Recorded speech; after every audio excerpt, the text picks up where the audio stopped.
ça va, la rubrique. Juste rappeler que le titre de New Déglo avant King Santé c'était Rihanna featuring Neo, That I Love You, voilà. Mago. Attends, Maïté, l'antenne. Tonton Al. Comme tey nag damaa nege damay bàyyi daal nga wax ci santé bi yow ak Seydina ak Lari. Merci, je vous écoute. À bon entendeur. Salut. Aka moo yomb. Comme ni ko anglais bi daan waxee talk laa wax. Talk baby. Talk about you. C'est vrai que nag de plus en plus nit ñi dañuy utiliser ay vaporisateurs wala ay désodorisants. Mais di tëj seen kër yi. Finalement ñu koy inhaler di ko inhaler ba mu créer leen ay problèmes respiratoires. Effectivement. Et puis ça c'est dangereux parce que yëpp ay réactions chimiques la en fait. Effectivement, parce que instant bi nii sax waaw surtout instant bi période bi ñu toll nga xam ne période du nawet la donc les maisons ont tendance à di gousse di am genre odeur ay humide voilà di humide di am genre odeur yu forte yooyu donc la plupart du temps les gens ils préfèrent di cuuraay. Alors ce qu'ils ne savent pas mooy que ku nekk xamuñu ni ñuy cuuraayee loolu moo graaw mooy bu ñu xamoon ni ñuy cuuraayee sax mën na bañ a offensif parce que boobu voilà da ngay jël sa aluminium teg ko ci doom bi wala nga teg affaire bi directement ci doom bi mais doom bu tàng daal maanaam boo xam te ne du yegg ci xal bi à ce moment là cuuraay bi du saxaar donc day nekk juste saxaar bu ndaw la bu sew lay def boo xam te ne du enfin ñoom daal dañ koy jàpp rek ne ko si pëy. voilà alors que du noonu parce que loolu boo ko defee non seulement dafay saxaar ba pare saxaar boobu si boobu sax dafa dul mujj baax parce que day mel ni lu cramé donc day mel ni fumée bu lu xëm daal après loolu nga koy aspirer di ko noyyi mën na la indil ay problèmes cardiaques mën na la indil ay problèmes respiratoires ay bronchite par-ci ay angines donc plein de petites voilà déclencher asthme ak yooyu plein de petites maladies yoo xam te ne mën na la dal à cause de encens yooyu noonu bañ na ko ba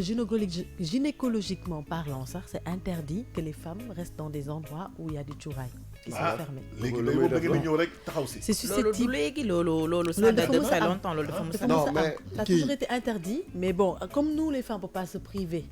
de cuuraay xam nañ ne ñun ci suñu culture ci suñu aada on va dire cuuraay daf ci bokk c'est-à-dire que les gens même su dul sax seddaay sax même bu dul dara tu vois que dans plein de maisons quand tu entres tu sens toujours la bonne odeur du cuuraay c'est ça. Et même quand tu vas dans les marchés tu vois différents types de parfums de cuuraay qui est vendu uniquement parce que voilà c'est notre culture donc ñun loolu la ñu xam donc on a tendance souvent à le faire après nan lañ koy defee loolu mooy différence bi di nga gis ñoo xamante ne dinañ cuuraay seen kër ba pare doo sax gis ànd bi yow daal xeet gu neex rek moo lay dal doo xam sax fan la jógee parce que ñooñu xam nañ nan la ñu war a cuuraayee am na ñoo xam ne nag bon ñoom pour ñoom tant que saxaarul cuuraayuñu te saxaar boobu dafa offensif mooy loo xamante ne tey jii ni mën na la susceptible indil la comme on a dit des maladies respiratoires sans compter des infections yoo xamante ne tu ne sauras pas comment les traiter parce que li ñu xamul ñun jigéen ñi mooy infection dafa bëri lu koy indi c'est pas forcément comme tout le monde le pense sexuellement transmis ISTI nga xamante ne sexuellement transmissible il y a d'autres infections yoo xamante ne ce ne sont pas des infections sexuellement transmissibles mais c'est dû à des contagions c'est dû donc à des allergies à des microbes etc. donc moo tax dañuy wax ne c'est pas recommandé de mettre de l'encens et d'être dans la pièce où il y a la fumée de l'encens soit nga def ko ba pare nga génn nga bàyyi ba xet bi voilà nga bàyyi voilà nga ibbi wala mën nga tëj sax parce que saxaar moom boo ko tëjee sax tôt ou tard dina dem mais da nga koy def de telle sorte que ne yow saxaar bi bu jeexee bu demee ba dem nga xam ne xet bi rek a des nga doog a dugg ci endroit boobu noonu mais waroo fa dugg fekk ne mu ngi saxaar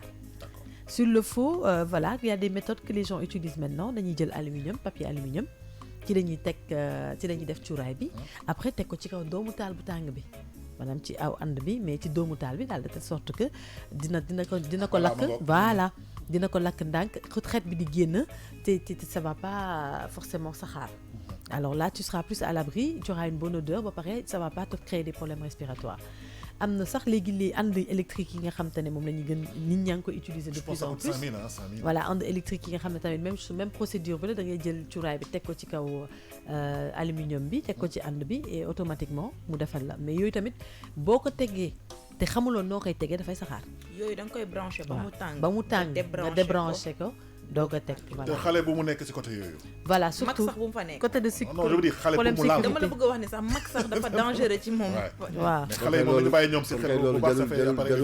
loolu xale buy ram fa nekkee bon après c'est des méthodes am na ñoo xam ne amuñu ànd cuuraay mënuñu gérer ànd cuuraay donc ils préfèrent jël lii parce que moo gën a pratique am na yoo xam ne par bougie lañ koy voilà am na ñoo xam ne bougie je pense que Larry sax mos na fi indi bon plan boobu noonu indi woon na fi ay encensoirs yoo xam te ne ils étaient très jolis et très avec une très belle méthode affaire bu stylé sax affaire boo xam te ne du saxaar mais day mel ni genre comme ay vagues yu muy def xaw ma daal genre yooyu noonu c'était très joli. Ce sont des systèmes qui sont sortis aussi justement pour éviter que muy saxaar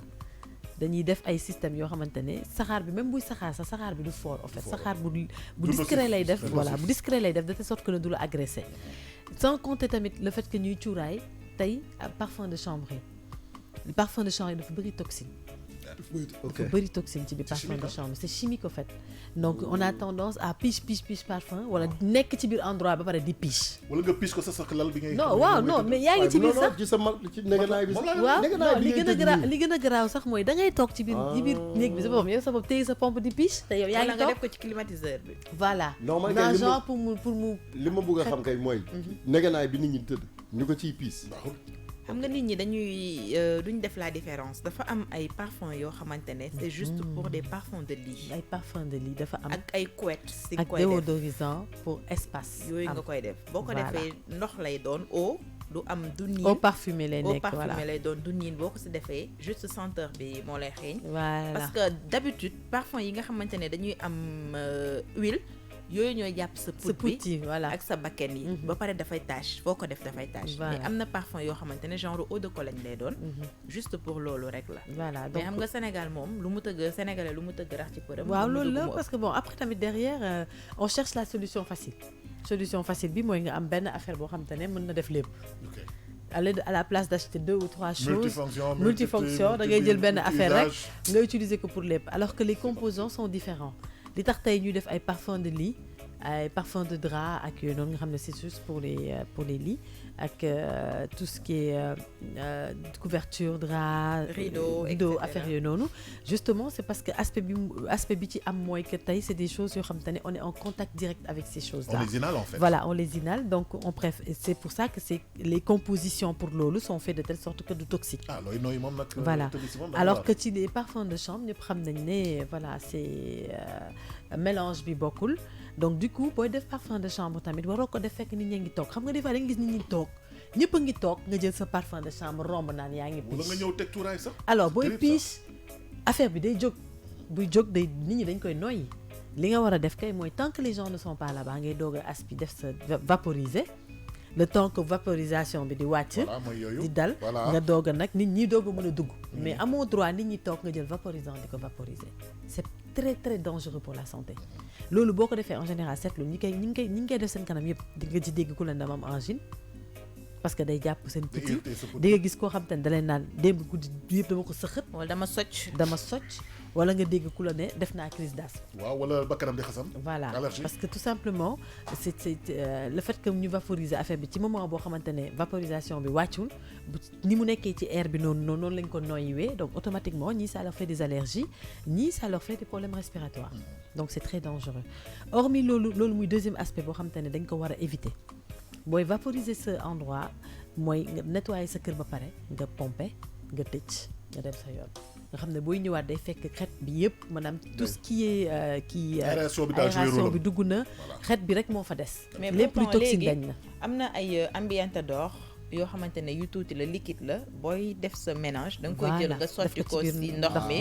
daal di koy def mën na toog suba ba ngoon jot day am senteur bu neex am na yoo xam ne pour toilette la am na yoo xam ne sax da nga koy wis sax mais xam nga sax mën nga ko wis karo yi daal di tache wala yooyu boo koy wis xanaa juste ci moquette yi nga koy def yooyu noonu man de gis naa benn kii bu ñuy fobeeree fan yi dañ koy fob bëgguma de publicité rek quoi dañ koy fobeeree tam noonu mais loolu noonu moom boo ko fobeeree journée bi yëpp kër gi day xeeñ waaw mooy boobu mooy kii bu bees bi ñu génnee bi nga xam ne non seulement antiseptique la non seulement dafay ça nettoie très très très bien ça a une forte odeur donc boo ko xasee ba fompee nii moom jeex na tu peux rester toute la journée à la maison elles sont très très fortes et c'est-à-dire antiseptique la day nettoyer ba mu set non seulement c'est pas du tout dangereux non man de sama c'est fait pour ça en fait man de sama gaale sama salle bi man damay yàkkamti wàcc ay plaies genre waaw day faj ay góom mais affaire bu garaaw la antiseptique la comme laa la wax à la base ça antiseptique la non mais nag dafa neex mais c'est très bon en général non seulement ça da ngay sa nettoyage dafay gën a set ba pare teg si dafay bàyyi xet ça a une odeur très forte donc ça laisse beaucoup mën na bàyyi odeur bi foofu toute la journée mais tey dafa neex xam nga man comme sama genre 3 ans ne lañ ko def rek voilà xam nga man comme sama kiw sama fauteuil xam nga cuir c'est médicalement il y a aucun risque Au contraire, c'est un médicament ça, parce que ça soigne. Mais man moom gis nga comme boo amee salon cuir nii sa waay bañ jël ba fompee ko oh non mais c'est super boobu sa waay ay xet yu mucc ay boo fa tëddee nii ba taal ventilateur bi muy ëff nit nank non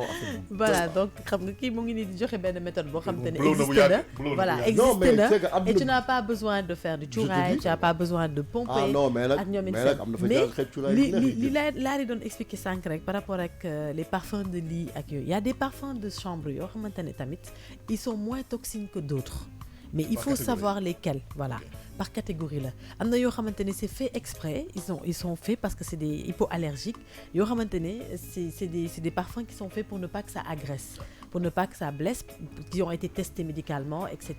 Mais da nga leen di jëndi, il faut savoir c'est lesquels. Dem choisir leen jënd leen bu fekkee ne par exemple ci biir famille bi il y a beaucoup de gens qui sont allergiques wala des gens qui sont asthmatiques, etc. pour éviter que yooyu di leen déranger. Parce que asthmatiques en général ils restent pas dans l'environnement où il y a du parfum.